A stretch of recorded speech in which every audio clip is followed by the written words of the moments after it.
Hey guys, welcome back to another episode. Yes, I know I look sexy as hell, but hey, don't we all? Anyways,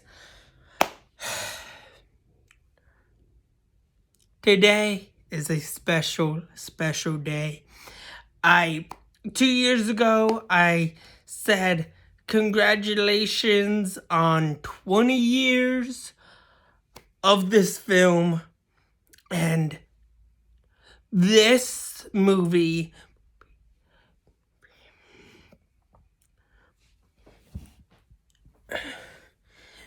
made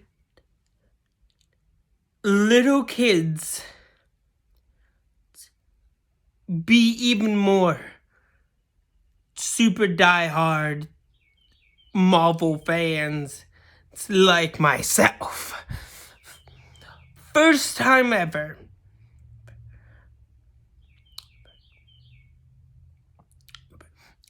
Okay, so let me clarify.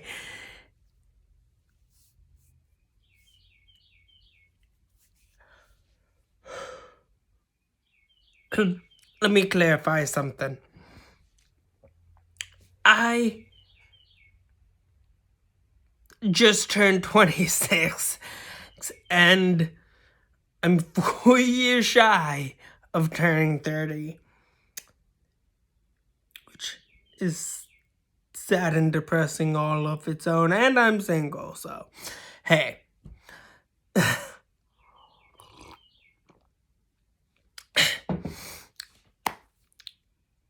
This movie defines and has defined superhero movies and superhero movie going nerds like myself, comic book nerds like myself, and countless others. I remember being like my nephew's age, all the way from 7 to my 4th oldest nephew, who is going to be 1, I think, if not already. Yeah. This movie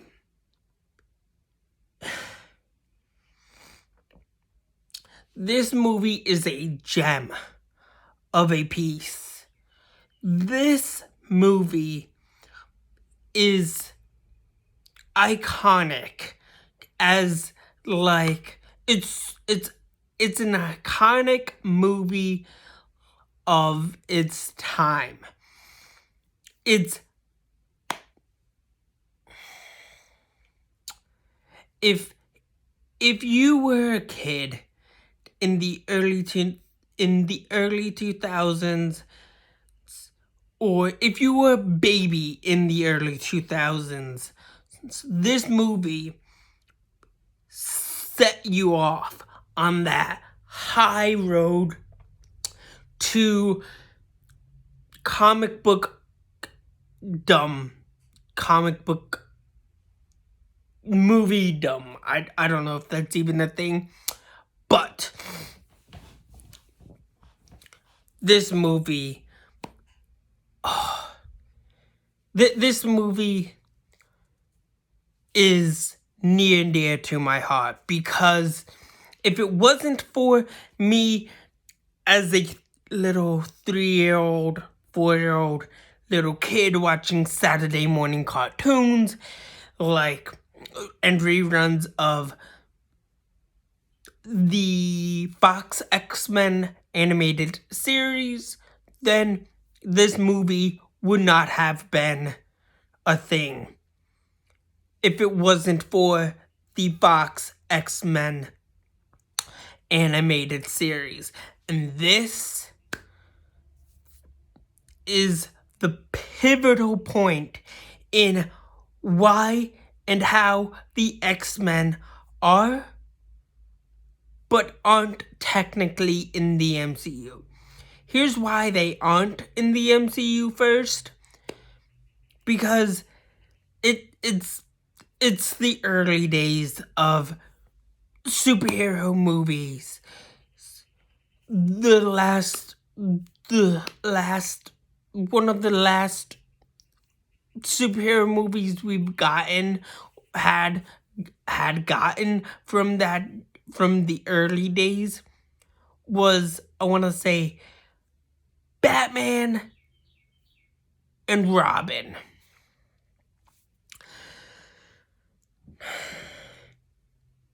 Or maybe Blade 2 years later, I think. I could be wrong. My memory banks is all scattered brained. But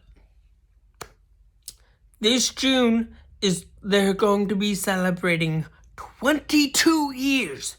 22 years of being coming out to movies across movie theaters and drive-ins throughout the world. This movie defined superhero genre, the superhero franchise, the superhero genre, because it is movies like this that had heart, had passion, and had love for what it was. It kept it simple, and it wasn't in your face about it. And that is what and that is what this movie is. It's simple. It is and was simple. It wasn't in your face. And a young, super young Kevin Feige, if it wasn't for his expertise on just handing the cast comics on set, because Bryan Singer at the time did not let anybody read comics. And honestly, it was helpful for a young Hugh Jackman who was fresh off of Oklahoma.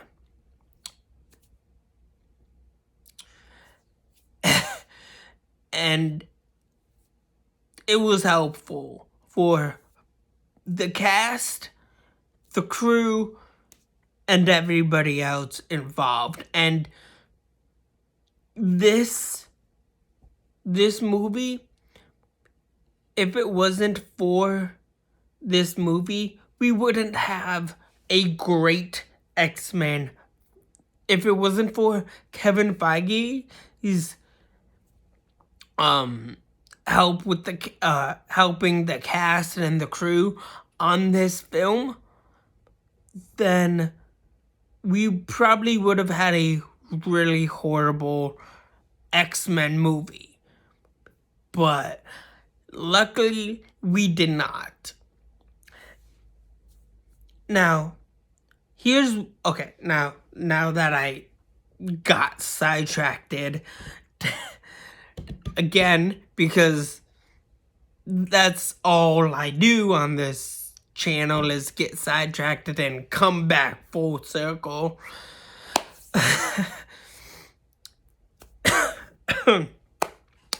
So,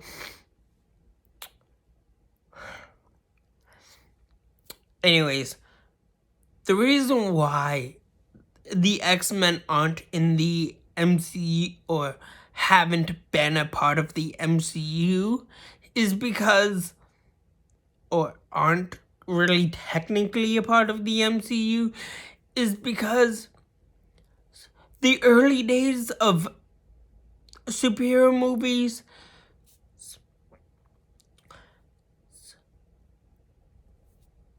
weren't really considered great. I mean, Blade changed that, and we all know how Blade ended up.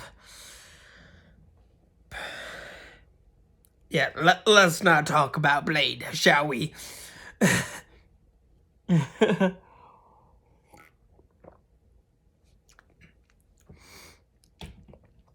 But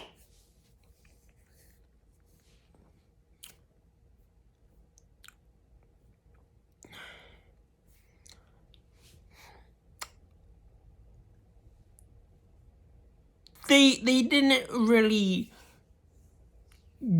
know who was who in the MCU, you know?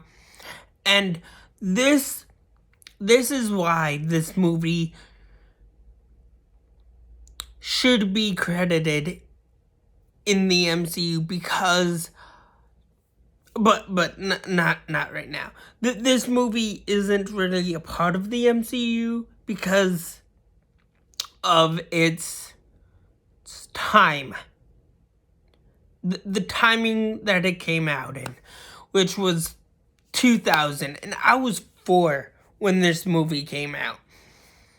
And oh man, this movie literally made me fall even more in love with the X-Men. This movie made me even more of a Wolverine fan. This movie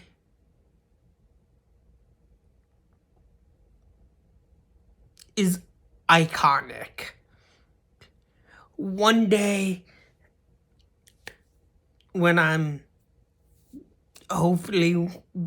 if I have kids, I'm gonna sit my kids down, pop in on X-Men, I'm gonna be like, kid, this movie came out when I was your age.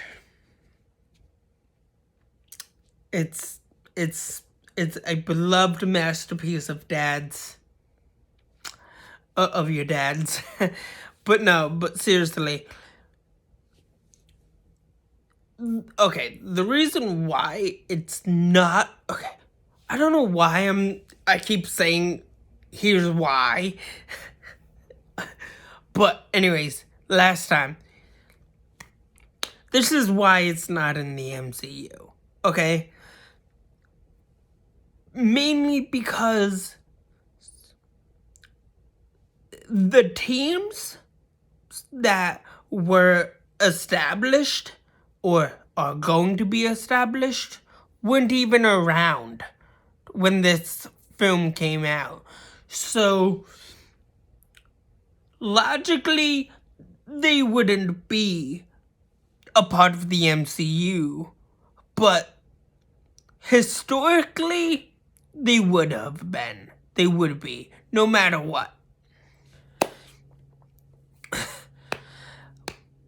But whether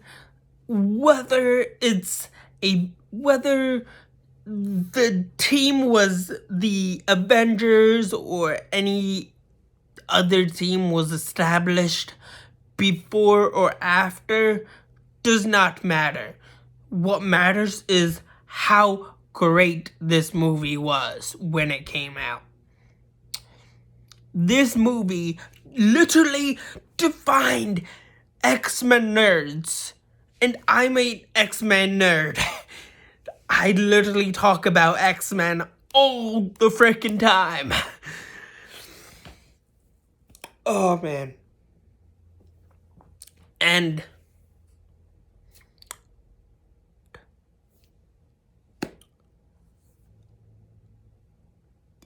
so I did the math.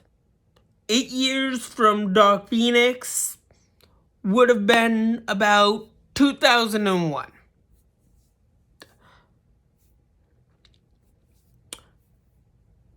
which would make sense if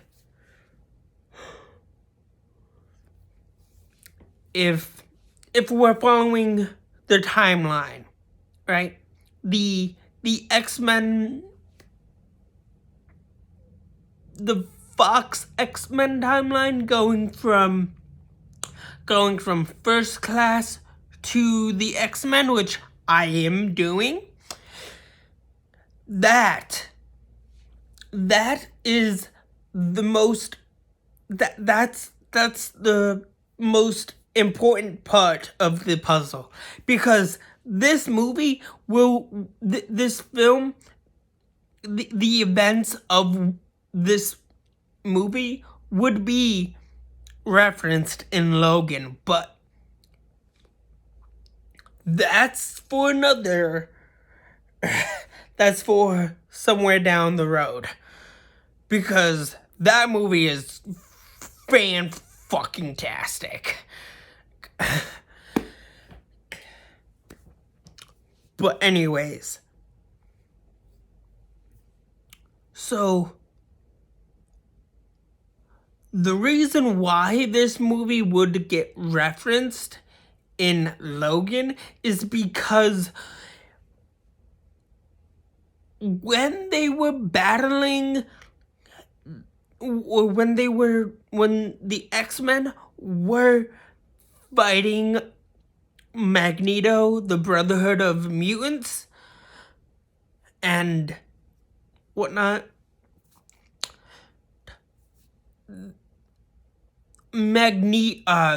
Professor Xavier was probably having a seizure, was starting to lose his mind after Mystique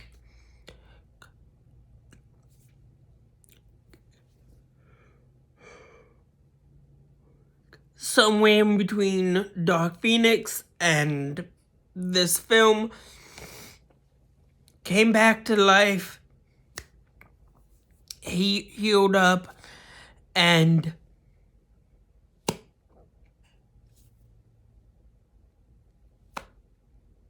messed with Cerebro. Don't ask me how. The power of Mephisto, I guess. Who knows? But no, this movie,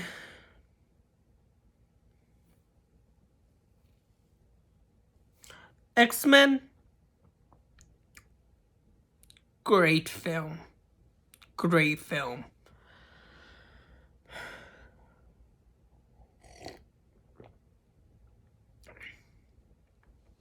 Such a great film. Such a beloved, iconic film.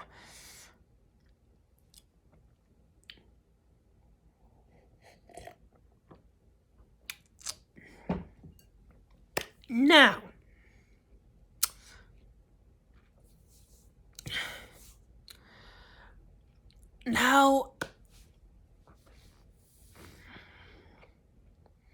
I want to turn my sights onto Wolverine, because I'm a huge Wolverine fan. So, almost 15 years ago, because in the movie, he specifically says it's been almost 15 years, which would have been about 15 years from 01 would probably be like 1980 something. 1986, which would have been right around the same time, which would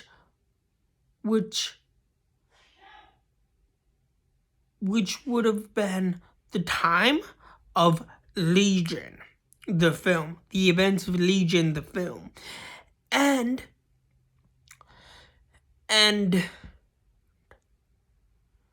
we I would put the X-Men around like October, maybe early to late, most likely mid 2001. If not, like 2001, like late 2001, because X-Men 2, X2 United would take place 6 months after, which would probably make sense. Somewhere around early to mid 2002.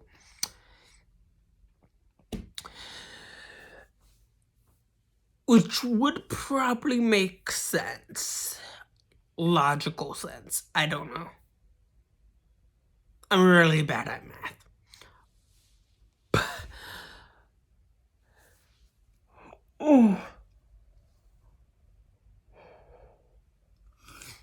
But yeah. This film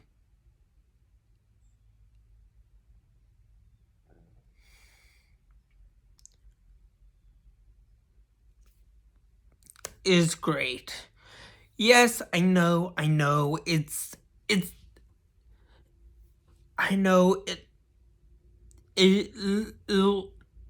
does not hold up as it used to, but no film holds up as it once did when it first came out.